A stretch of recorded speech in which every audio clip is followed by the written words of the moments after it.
All right, yeah, this is my Monday. We're going to wake up in here, aren't we? Fantastic. My name is Jeff Forrest, and I am from St. Louis, Missouri. I'm a new plant here in California.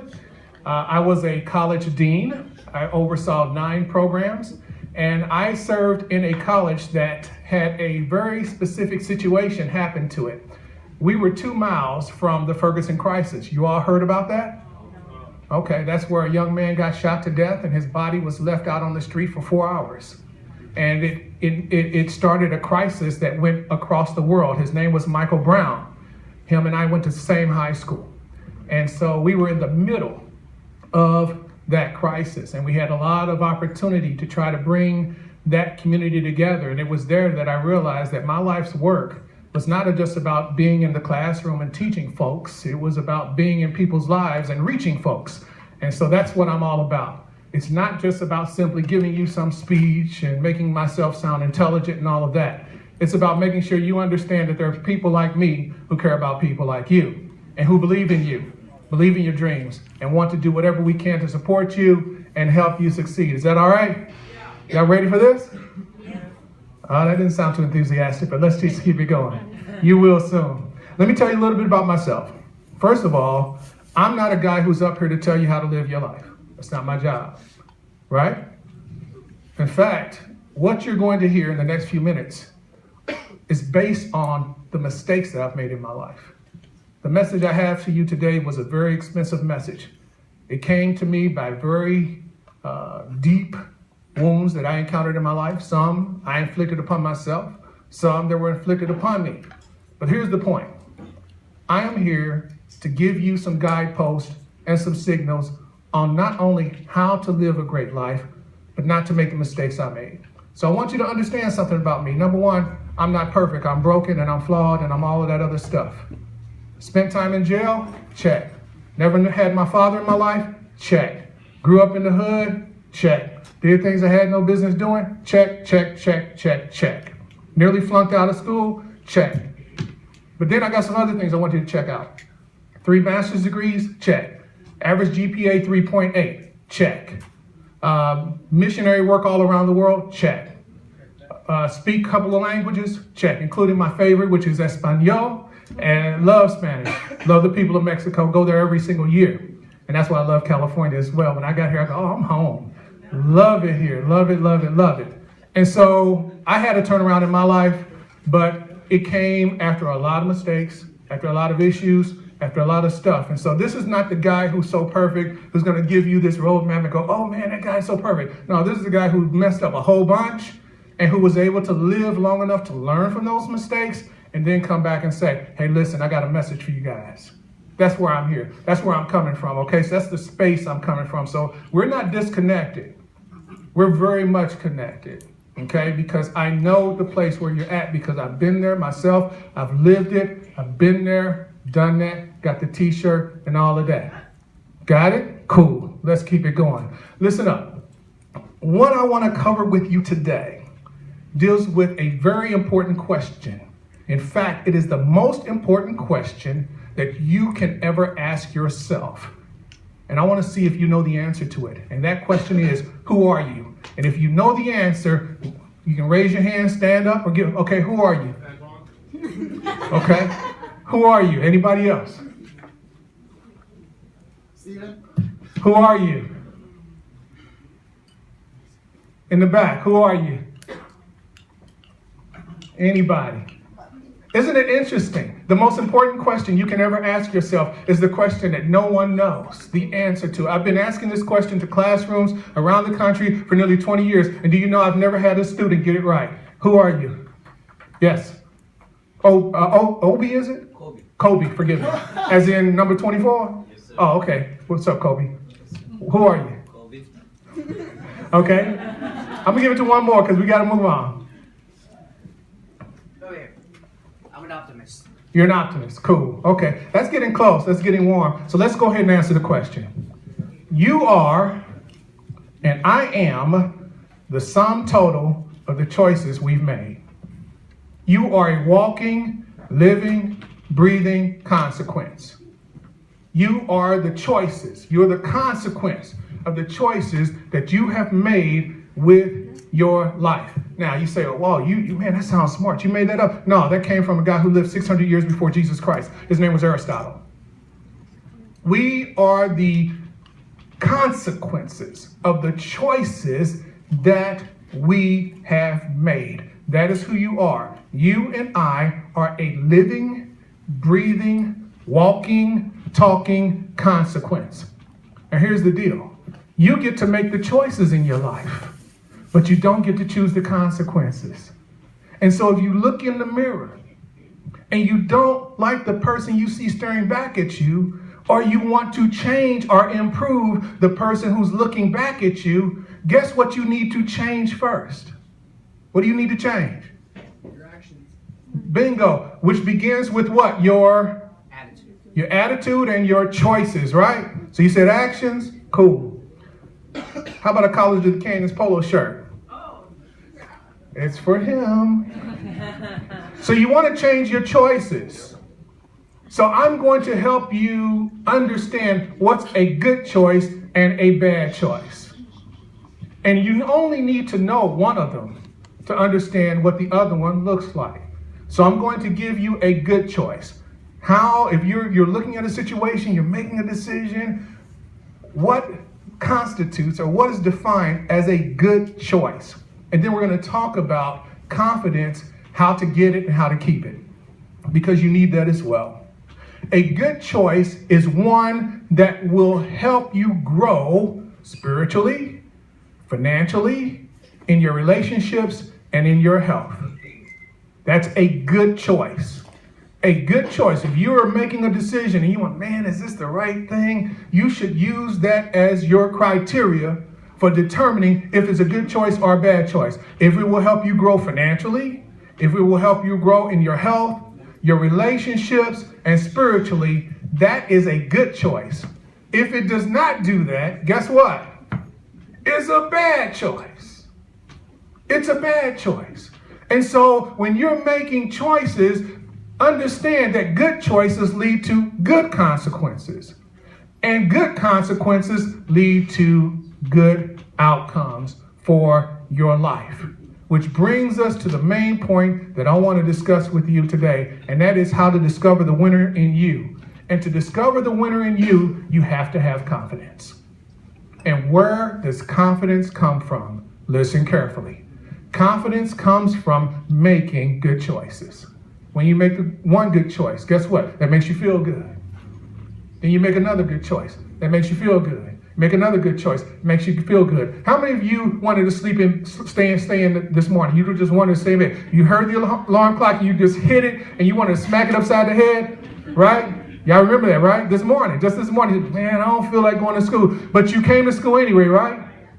Now, don't you feel better that you did that? You will, because you met me. So you're supposed to say, oh yeah, that's right. Never mind. But think about, you say, no, I don't feel, but you would have felt worse if you stayed home. Because what would your conscience have been telling you? Man, I should have went to school. Man, I should have stepped up. Man, I should have did this. And so instead of having that going on, guess what? You have that good sense of saying, you know what? It's Monday morning. I had a great weekend, but it's time to get up, time to make my way out. And now that's called a good decision. And you make a good decision after a good decision after a good decision, because the goal is what? To grow mentally, spiritually, financially, and in your relationships and in your health. That's what will give you confidence. And if you lack confidence, that is because you need to look at the choices you are making with your life. That's where it comes from. It's making those right choices. Now, there are 4 things about confidence that I want you to get. I'm only going to talk about one today, and hopefully I'll come back and talk about the others. Number 1 is you got to have a vision for your life. I'm going to tell you how to write that vision for your life. Next, you want to have focus. You want to know where you're headed. A life pledge. I'm going to talk about that too. Third, you need discipline. You just can't say, ooh, I want this and I want that. No. You have to have discipline. And then 4th, you have to have support. You have to have a team around you who's going to be there for you. Those are the 4 key qualities of confidence. You need to have a vision for your life. You need to have focus in your life.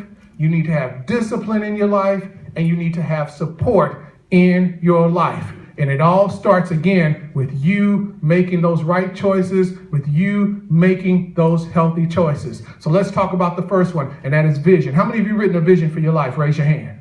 You've written it, and it's in your card. It's on a card. It's in your wallet. It's in your purse. How many of you have a vision statement that you live by every single day? Okay, cool. So I'm going to show you how to write a vision statement. You write a vision statement by dividing your life into 4 sections. And you write a vision for all 4. Number 1, your health. The number 1 thing you should be concerned about in this world is your health. Nothing else. Well, what about money? Don't worry about money. Without health, money won't do you no good. The number 1 thing that you should be concerned about is living a healthy life, which means what? You've got to make healthy choices, which means what? The people you hang around with, the food that you eat, the lifestyle that you live, all of that will either promote health or demote health. But you get to make the choice, right? So health is number 1. Number 2 is your spirituality, your sanity. And I'm not here to preach to you, but I am here to say that being more spiritual will help you be more grounded and help you be more resilient and persevere as a human being and have more depth about who you are as a person. It also makes you more mature. The third is money. The third is money. You can't live without money, right? Bills come every month.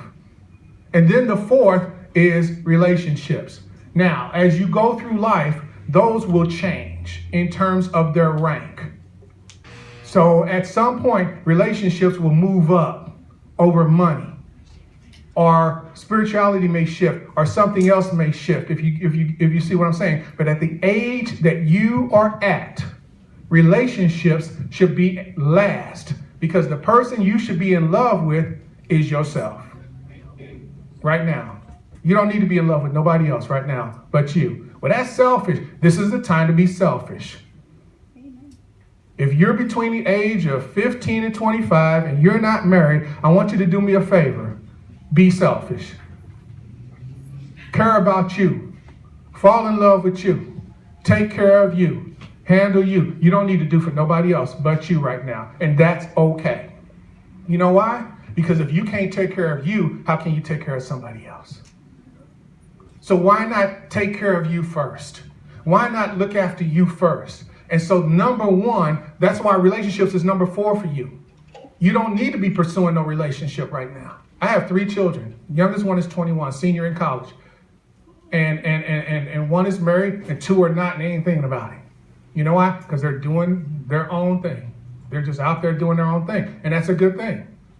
I want to be very, very careful with you. Relationships can mess with your health, your spirituality, and it can definitely mess with your finances. That's why even though it's number 4, it can be the one thing that messes up the other 3. That's why you have to put it where it belongs. It does not belong up here. It belongs down here. It really doesn't. It doesn't belong up here, even though, you know, as we look at social media, we look at all the things happening in our world and all the stuff that's going on in relationships, it seems like it should be up here, but it shouldn't. It belongs down here. Guess who should be up here? You. You should be up here. Relationships should be down here. Let me say it again. The only one that should be up here is you.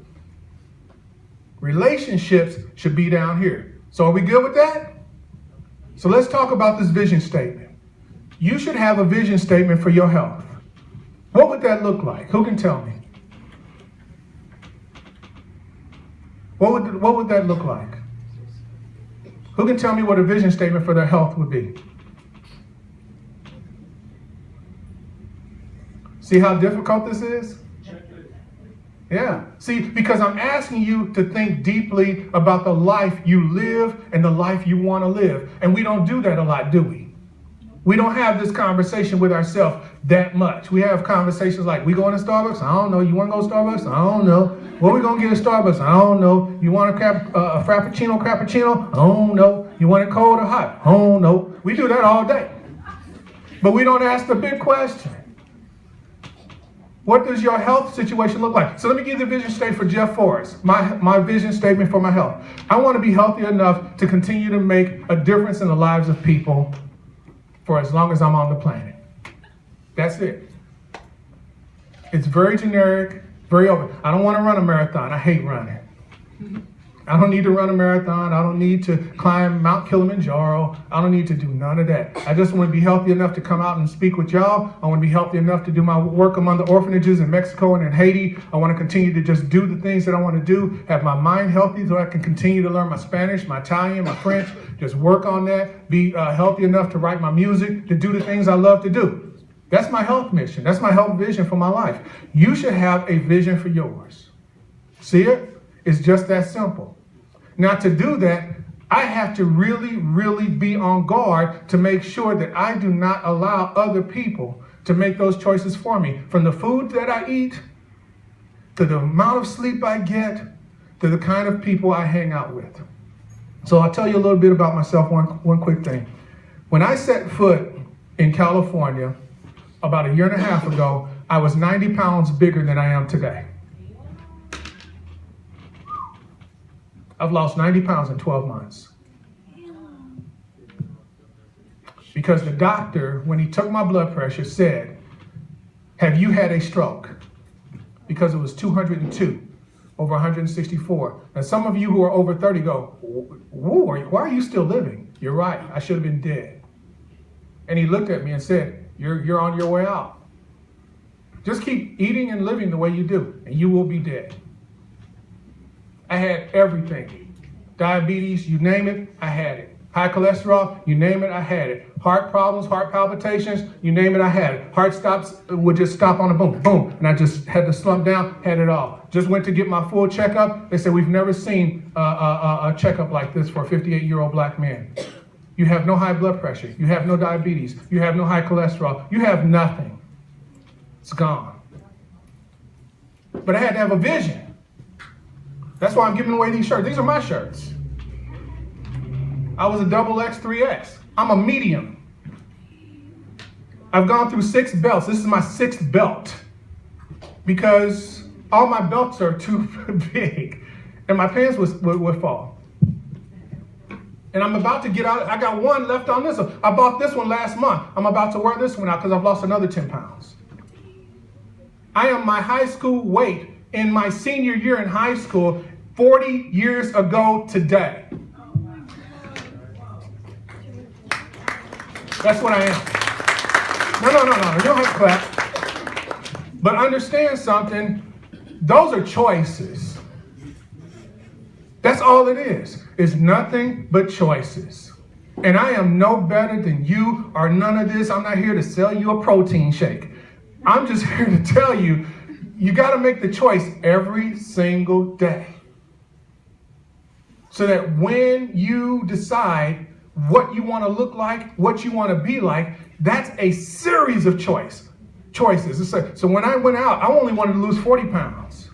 That's all. Just let me lose 40, Lord. Please, Lord, have mercy on me. And I lost 90. And I still look in the mirror and shake my head going, how did this happen? But I know exactly how it happened. You have to want it. And you can have that. So health. Let's talk about the next one. Spiritual. You got to be a spiritual person. You cannot get through this crazy world without being spiritual. And you say, well, I think, that's all a bunch of junk. Consider this. How many of y'all heard about the massacre in Las Vegas? Okay. Dude went up and he tried to kill everybody at a concert. Do you know why? Lost all his money. He had nothing spiritual, no depth in his soul to hold on to. What about the guy in Sutherland, Texas? Same thing. Had nothing to hold on to. We live in a world that is volatile, a world that is corrupt, a world that is chaotic, and you're going to try to live without any sense of depth of who you are as a human being and any type of focus. Let me tell you, this world will break you. This society will break you. So you got to be spiritual. And however you choose to do that is on you. Let's move to the next thing. Let's talk about money. How much money do you want to make? Who can tell me that? How much do you want to make? $1 million. $1 million? Yes. Why? Because I want to be rich. Why? Because being poor sucks. Okay. He said being poor, and I can't use the other word. And that might be the case, but let me throw it up. Can I reframe it? You know, being rich is cool. Yeah, you'd rather be rich than poor. So let's just throw it out like that. Let's do it this way. Because if I have wealth, I can help those who have none. How's that? How's that? Is that cool? If I have wealth, I can help those who have none. I can be a blessing to them. And so that's my vision statement. I want to have enough money not only to take care of me and my family, but to take care of the people around me and the people that I care about. And that's a whole lot of folk in a whole lot of different countries. I want to be able to go and travel and do those things and help those people out as well. We just sent some money to the earthquake victims in Mexico. I have a family down there who I live with. And how many of you have family in Mexico? Anybody? And so in Mexico City in particular? Okay, cool. How are they doing? They cool? Yeah, and so it's a mess down there. And so I've got a family down there as well, and I got all the photos and all of that, and the TV cameras don't do it justice. And so we sent some money down there. I've got a family in St. Thomas, the Virgin Islands. We sent some goods over there. And I want to be able to write that check every single time, because those people have nothing. Y'all with me? I remember going to Mexico in a place called San Luis Potosí. Anybody from Mexico who's come here? Okay, San Luis Potosí, everybody's from here. Do you know Mexico? Okay, then you know San Luis Potosí. It's in the heart of Mexico, the country. So I'm there, and this is what really got to me, and this is why I knew that I was put on this planet to help others lift themselves out of poverty and to do this. And this is my life's work. I'll do this and then I'll die and then blah, blah, blah. I was there at what is called a basureria or basurero. I mean, you've heard that word. Yeah, it's a garbage dump, right? It's the dump outside of the city. And so I'm doing some work out there, baptizing people, blah, blah, blah, and hanging out. And these children, they came and they both, one grabbed this leg and one grabbed this leg. And in Spanish, they were saying, take us with you, take us with you, take us with you back to America. And so I'm walking around with these two children on my legs. After we've given them food and blah, blah. And after that, I went into my car and I wept like a baby because I said, now I know why I'm here. I'm here for these kids. But to do that, I got to make money. See it now? And so when I come to make money and step up here in California to get paid, it is a purpose behind it. It is not to drive a Porsche. It's to go back to Mexico. It's to go to Haiti. And it's to go wherever else I may be going. It's in Ghana as well. There's an orphanage there that my daughter works at. Is to do those things, is to send my daughter to Ghana, where she goes there and she helps those kids. And it's doing that, and that's where my money go. That's where my money go. I could afford a Porsche, but I drive a very beat up 15-year-old Xterra, and I'll drive it till the wheels fall off, so I can have the money to use to change people's lives. So when we talk about rich, you can be rich financially, but you can use financial riches to become rich inside by helping others. Y'all cool with that? Now, I know I hit on relationships, but I know that my time is almost up. And so I want to hit it one last time. How many of you in a relationship? Now, let me put it this way. Let me spin it back, and then we'll wrap it up. How many of you feel that you could benefit from someone who would teach you lessons that they've learned? How many of you would want someone who believes in you and mentor you and help you? Raise your hand. Okay, cool. So let's say for the next 2 minutes, because that's what I'm going to do, and then I'm going to wrap up. I'm that guy. I'm going to pour my life into you and help you find the path that you need to be on to be the person you need to be. That means I get to be in your life, and if I'm your mentor and I'm your friend, I get to ask you anything I want. That's the one criteria that I demand from anybody who I mentor. So I want you to raise your hand when I ask you this, and don't play with me. How many of you in a relationship right now? Okay, cool. Now, knowing that you're in that relationship, I want to be very real with you. I want to be very, very real with you. That relationship that you're in, I want you to evaluate it to see if it is helping you to grow in the 4 ways that we talked about. Who remembers those 4 things we've talked about? What are they? Yep. Health, money, and the relationship. Right? Is it healthy? So so what's your name? Yeah. Leslie. Okay, how you doing, Leslie? Okay, so stand up, Leslie. How old are you, Leslie? Okay, cool. So are you married to this person? No, but I've been in a relationship for 7 years, 8 years. Yeah, that's no big deal. So I'll be celebrating my 30th anniversary in April. So yeah, but let's move on. Yeah, it's no big deal. Let me tell you how you know this relationship is healthy. And I'll tell you if I approve it or not, okay? All right. How many times does he call you a day?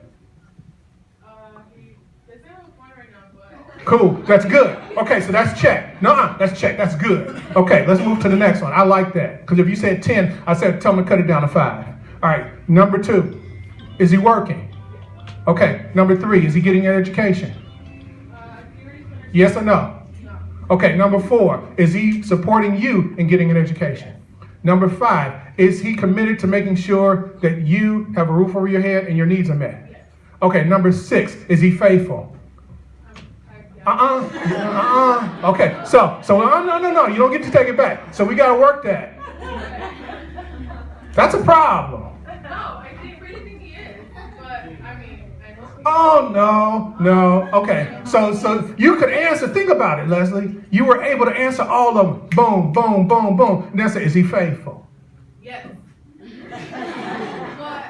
Oh, no, Leslie. You can't have a but on faithful.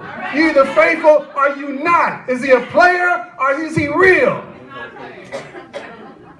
But, wow, ooh, 7 years and you got but. Oh my gosh. But, you just did it again.